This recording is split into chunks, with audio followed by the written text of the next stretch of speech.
बिस्मिल्लाहिर्रहमानिर्रहीम। अस्सलाम वालेकुम। आज की जो पहली वीडियो है वो एक ऐसा कंसर्न है जो कि मैंने बेशुमार माओं के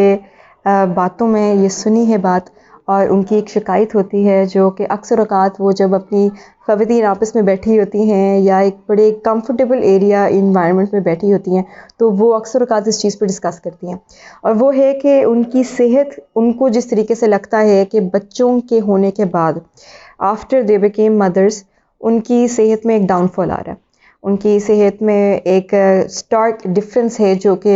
जिसकी वजह से वो उस तरीके से काम नहीं कर सकती, उस तरीके से भाग दौड़ नहीं कर सकती, वो एनर्जी के लेवल्स नहीं है, उनको अपने आप को ड्रैग करना पड़ता है पूरे दिन, वो हर वक्त थकी हुई होती हैं, जो कभी टांगों में दर्द हो रही है, कभी किसी जोड़े में दर्द हो रही है, कभी कमर में दर्द हो रही है, और उनको वो एक एनर्जी लेवल जो उनका पहले था उससे कंपैरेटिवली बहुत बहुत ज़्यादा फ़र्क फ़ील होता है। और वो जो एक गो टू लेबल या गो टू रीज़न वो स्टेट करती हैं वो है कि बच्चों की वजह से ऑब्वियसली एक जो बर्थिंग का प्रोसेस है वो इतना ज़्यादा बर्डनसम होता है एक फ़िज़िकल बीइंग पे कि उसकी वजह से हमारी सेहत उस तरीके से वापस नहीं आ पाई आफ्टर वी गेव बर्थ, जिस तरीके से प्री मैरिज थी, या even not exactly pre marriage, लेकिन जो शादी के पहले 1 साल या 2 साल बच्चे से पहले का जो टाइम था उसमें उनको बहुत ज़्यादा डिफरेंस फील होता है। एक तो ये चीज़ एक रियलाइजेशन की भी बहुत ज़रूरत है, और ये without only addressing women, I think this goes for every single type of audience जो ये वीडियो देख रहा है, ये सुन रहा है, कि औरतों के अंदर मॉन्यूमेंटल बहुत ज़्यादा चेंज आता है after they have become from they shifted from being just wives और वुमेन टू मदर्स। उनमें एक हार्मोनल चेंज आता है, उनकी पूरी बॉडी की केमिस्ट्री जो है वो बदल जाती है, उनकी जिसामत जो है उस तरीके से नहीं रहती, उनके लाइफ में इतना बड़ा एक चेंज है, और उनका एक शिफ्ट ऑफ पर्सपेक्टिव लाइफ का ऐसा आता है which has an ever lasting change on their physical health, on mental health, emotional health, और यहाँ तक कि स्पिरिचुअल हेल्थ पे भी अगर देखा जाए तो उनका एक स्पिरिचुअल लेवल अक्सर औक़ात ख़वातीन का इंक्रीज़ हो जाता है इसके बाद, depending on how the process goes, अच्छा है या बुरा है। लेकिन having this realisation in mind, ये चीज़ जहन में रखते हुए, जो एक फ़ैक्ट है जिसको आप रिबट नहीं कर सकते, इसके काउंटर आप आर्गूमेंट नहीं प्रोवाइड कर सकते, डेफिनेटली औरत जो है वो बहुत बड़ी एक चेंज से गुजरती है, लेकिन हम किस तरीके से अपने जिस्म को एटलीस्ट एक ऐसे लेवल पे ला सकते हैं कि हम एटलीस्ट वो रोल जो जिसकी बेसिस पे हमें वो एक रैंक मिला है, जिसकी वजह से हमारी वो एक लाइफ में चेंज आया है, which is becoming a mother, उसको सही तरीके से तो एटलीस्ट हम परफॉर्म कर सकें, जो कि अक्सर औक़ात ख़वातीन नहीं कर पाती। अक्सर औक़ात जो ख़वातीन हैं वो इस थकावट की वजह से, इस लो एनर्जी की वजह से, यहाँ तक कि वो जो आहिस्ता आहिस्ता एनर्जी लो होती रहती है वो डिप्रेसिव सिम्टम्स में फिर कन्वर्ट होने लग जाती है। इसको हम क्या कर सकते हैं कि हमारी लाइफ में वो जो फिज़िकल एक डाउनफॉल है वो ना आए, एंड इंस्टेड हम दोबारा से अपनी सेहत को रिवाइव कर सकें, उस लेवल पे पहुंच सकें जैसे कि हम पहले थे, perhaps not exactly like we were before marriage, but at least to a certain level जहां हम खुशी से और एनर्जेटिकली अपनी सारी रिस्पॉन्सिबिलिटीज़ को विदाउट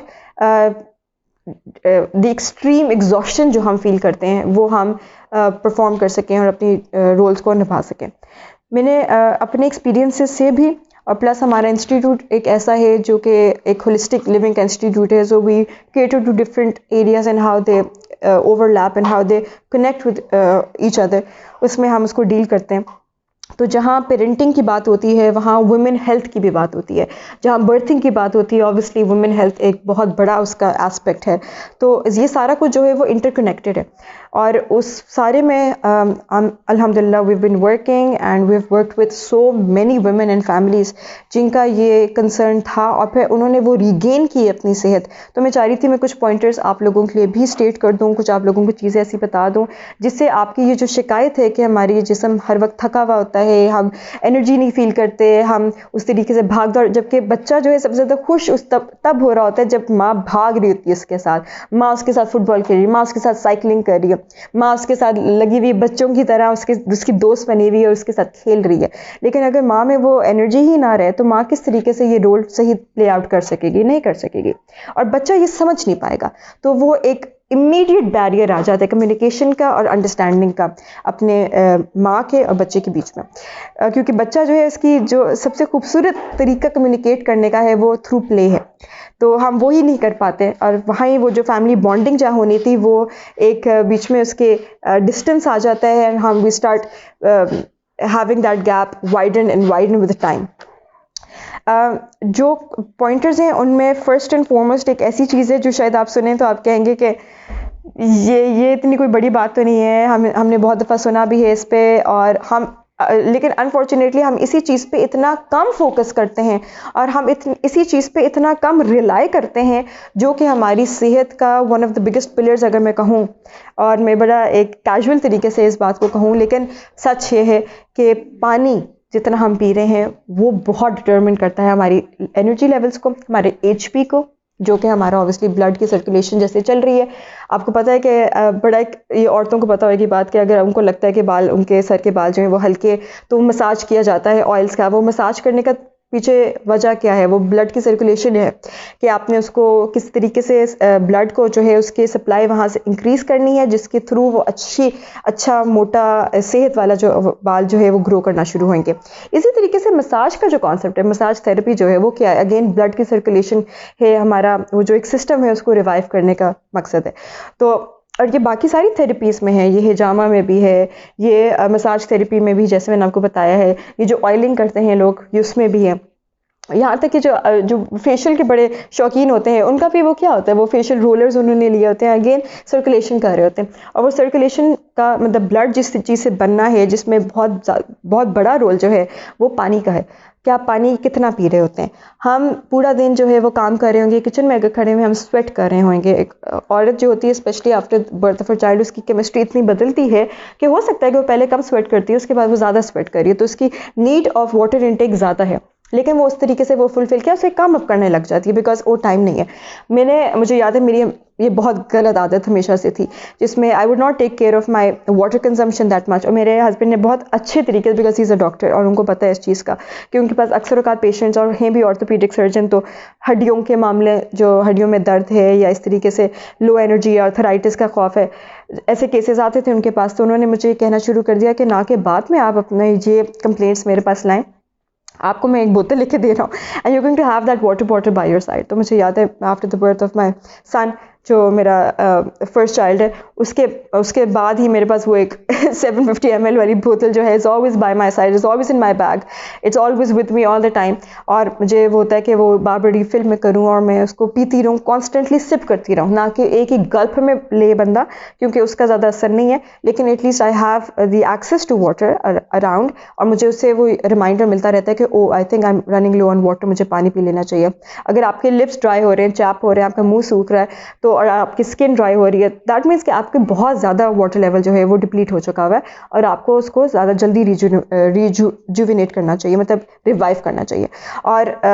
पानी एक ऐसी चीज़ है जो कि हम जिसको बहुत ही लाइट लेते हैं, हम बहुत कम उसको अहमियत देते हैं, क्योंकि हमें लग रहा होता है ओह जस्ट वाटर। लेकिन पानी जो है उसको अपनी डाइट में अगर आप करें, हमारे पास बाकायदा एक ऐसा केस भी आया मुझे, बल्कि मेरे हस्बैंड ने मुझे बताया कि उनके पास एक खातून ही आई, उन्होंने कहा मेरे यहाँ भी दर्द है, वहाँ भी दर्द है, ऐसे भी दर्द है, वैसे भी दर्द है, ये भी प्रॉब्लम हो रहा है, वो भी प्रॉब्लम, मतलब बहुत डाइवर्स रेंज ऑफ प्रॉब्लम्स था। आप ये कहें कि सिर्फ हड्डियों के मसले नहीं थे, सिर्फ स्किन के मसले नहीं थे, good diverse range of problems. और उन्होंने बताया कि जी ये सारे, तो उन्होंने आगे से कहा अच्छा ऐसे करें आप पानी ज़्यादा पीना शुरू करें। अच्छा वो खातून जो थी वो बड़ी परेशान हुई कि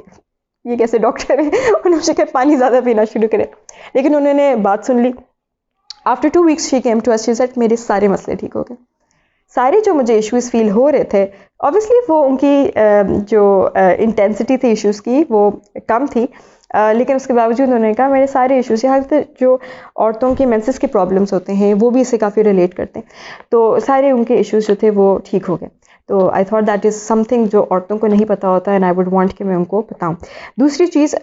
इस पर भी बहुत दफ़ा मेरे हस्बैंड भी मुझे बताते रहते हैं और मैंने बहुत दफ़ा ये देखा हुआ भी है कि generally I think as a society as well हमें आदत नहीं है कि हम वो सनलाइट जो विटामिन डी है वो हम लें। जिसकी वजह से भी बहुत ज़्यादा इश्यूज़ आते हैं। जो आपको लगता है ना कि आपकी जो दर्दें निकल रही हैं वो अक्सर औक़ात इसलिए होता है क्योंकि आपका विटामिन डी कम हो रहा है, और बेस्ट सोर्स जो है वो अर्ली मॉर्निंग सनलाइट है। तो अगर आपके पास ये एक्सेस है कि आप किसी जगह पे ऐसे बैठ सकें और अपनी स्किन को थोड़ा सा बेयर करके, मतलब आपने जो स्लीव्स हैं थोड़े से ऊपर कर लिए हैं, अपने किसी तरीके से अपनी एक कंफर्ट जोन में बैठ के आपको पर्दे की परेशानी जहाँ ना हो वहाँ बैठ के अगर आप सनलाइट को ज़रा लें और बैठ के उसमें सन बेदिंग जिसको कहते हैं आप करें, तो you would feel a stark difference in your सेहत, in your health as well.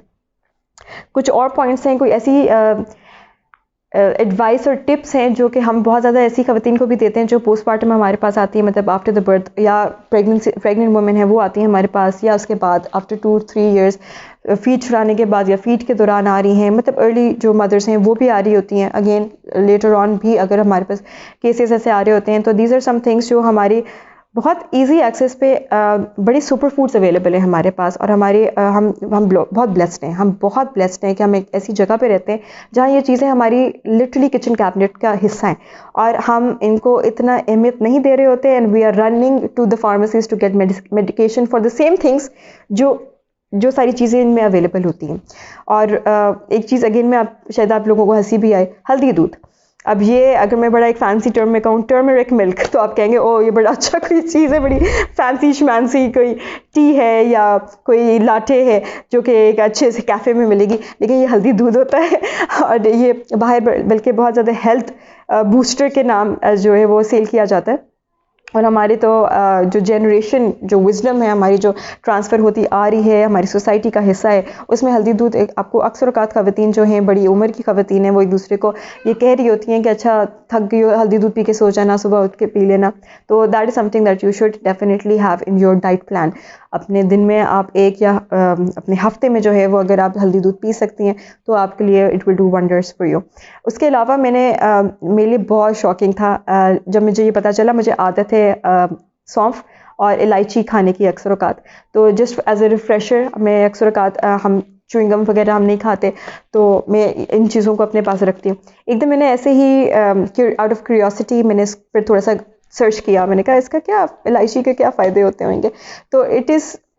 Was astounding कि इतने फ़ायदे हैं, और ना सिर्फ आपकी फ़िज़िकल हेल्थ के लिए लेकिन मेंटल हेल्थ के लिए भी बहुत फ़ायदे हैं। So people who have elaichi once a day, उनकी डिप्रेसिव सिम्टम्स बहुत कम होते हैं। It's literally a super food lying there. इलायची तो सबके घरों में होती है, तो अगर आपके पास ये चीज़ें हैं आप इनको भी ले सकती हैं। एक और चीज़ इसका तो हमारे पास दीन से भी इतना ज़्यादा अच्छा एक रेफरेंस अवेलेबल है, हज़रत मरियम के टाइम पे खजूरों का कहा था। तो खजूर जो है वो अगर आपके नॉन रमदान स्केड्यूल में भी अगर आपका हिस्सा है तो आपको डेट्स जो है वो ज़्यादा से ज़्यादा खानी चाहिए। ऐसे रख लें जस्ट पासिंग बाय, आपको जैसे हमें आदत है कोई ना कोई मंच करने की या स्नैक लेने की, तो अगर आपके पास नट्स अवेलेबल हैं, आपके पास अगर डेट्स अवेलेबल हैं, तो there is nothing better that you can have अपने आप को एक एनर्जी बूस्ट देने के लिए। मोर आफ्टर दैट अपना जो एम्प्टी फूड्स हैं वो अपनी डाइट से निकाल दें। So empty foods are all the things which have no nutrition whatsoever. हम ऐसी चीज़ें जो सिर्फ पेट भरने के लिए लेते हैं लेकिन हमारी सेहत के लिए वो कुछ अच्छा कर नहीं रहे, और कहने को ये खाने कहा जाता है कि ओ हमने कुछ खा लिया था, लेकिन असल में ये हमारी सेहत को सिर्फ डिप्लीट कर रहे होते हैं, कुछ अच्छा नहीं दे रहे होते। थिंग्स लाइक मैदा की चीज़ें, मैदे की जो भी चीज़ है उसको जितना कम से कम कर सकते हैं, वाइट शुगर को जितना कम से कम कर सकते हैं, वाइट राइस को जितना कम से कम कर सकते हैं। दीज आर नॉट एनर्जी और rich foods, these are actually empty foods जो कि हम अक्सर औक़ात अपनी डाइट का प्लान में रखते हैं, अपने रूटीन का हिस्सा बना के रखते हैं, मील्स का हिस्सा बना के रखते हैं, but they are not giving us anything good. और हम समझ रहे होते हैं we giving this false image to our mind कि भाई हमने अपना पेट भर लिया, लेकिन वो एनर्जी नहीं हमें दे रहा होता। अगर आपको मंचिंग की आदत है और आपको चिप्स लेने की या बाज़ार के बिस्किट्स लेने का शौक़ है तो ये चीज़ें भी कम से कम करें। सुपर फूड में अगर मैं आपको बात करूँ, हम आई डोंट नो वाई इतना हमारे पास डिप्रेशन के हवाले से भी, डायरिया, अगर स्टमक इश्यूज़ हैं उसके हिसाब से भी, यहाँ तक कि छोटे बच्चों को अगर आपको पता है ज़रा सी बीमारी हो जाती है, मैंने यहाँ ये करके देखा है, लोगों को कह के देखा है कि बारले खाएं। अब it doesn't go for every single disease, लेकिन बारले अगर आप खाएं विच इज़ जौ के आटे का दलिया, अगर जौ के आटे को अगर आप तलबीना बना के खाएं, जो कि अगेन हमारे पास नबी करीम सल्लल्लाहु अलैहि वसल्लम की हदीस अवेलेबल हैं जो इसको सपोर्ट करती हैं कि इसमें कितने मिराकुलस हीलिंग इफ़ेक्ट्स हैं, तो आप हैरान रह जाएंगे। बहुत ज़्यादा ख़वातीन जो हमारे पास आती है ना, जिनकी टांगों में दर्द होती है, आपने भी शायद कभी एक्सपीरियंस किया, और टांगों में स्पेशली जो पीछे वाले टांगों का हिस्सा है, उसमें उनको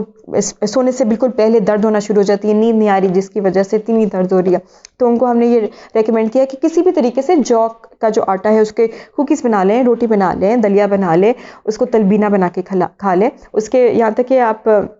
जैसे हमारे चने वाले खड़े होते हैं, उनसे अगर आप उनके जो बीन्स होते हैं उसको उसी तरीके से पकवा लें सॉल्ट में, तो आप अगर वो च्यू करते रहें तो उसका इतना मिराकुलस इफ़ेक्ट्स हैं कि आप हैरान रह जाएंगे कि हम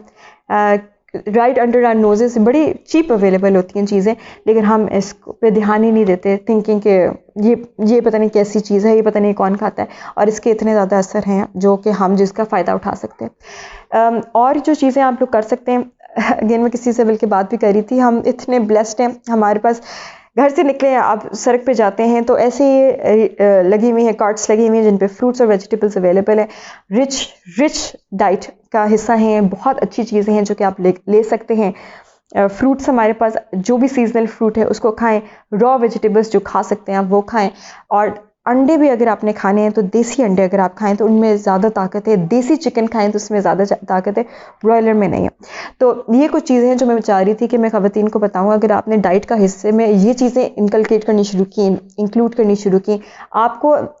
starting from water and sunlight and all these food items, आपको इतना ज़्यादा चेंज फील होएगा अपनी सेहत में, इतना ज़्यादा चेंज फील होएगा, और जो आपको क्रेविंग्स होती हैं वो भी कम होना शुरू हो जाएंगी। Lastly I would like to say कि टाइमिंग भी बहुत मैटर करता है। आप जैसे बच्चों को खिला रहे हैं, आप उनके साथ बैठ के खाया करें, इंतज़ार ना किया करें कि बच्चे बाहर निकलेंगे या बच्चे कहीं जाएंगे या स्कूल जाएंगे तो मैं बैठ के खाऊंगी, तब तक देर हो चुकी होती है। Early morning breakfast is something that helps a lot, heavy breakfast, और उसके बाद आहिस्ता आहिस्ता करके कम से कम डिनर जो है वो बहुत ही स्क्वीज्ड हो, आपका कम हो, उसमें ज़्यादा अमाउंट ना हो, ताकि आप you don't sleep on a full stomach, और आपकी जो वो फिर मोटापे की जो परेशानी होती है, ख़वातीन अक्सर खा इसलिए नहीं रही होती हैं कि हाय मैं मोटी हो जाऊँगी, वो भी आपको नहीं रहेगी। तो मैं चाह रही हूँ कि अगर आप जो सारी ख़वातीन हैं जो कि वो कंप्लेंट करती हैं, या जो अगर किसी भी पेन के साथ या हेल्थ की डिटेरियोरेशन उनको फील हो रही है अपनी, अगर वो उनका ये एक शिकायत है, एक कंसर्न है, तो अगर आप ये करना शुरू करें, आप मुझे प्लीज़ ज़रूर बताइएगा हाउ दिस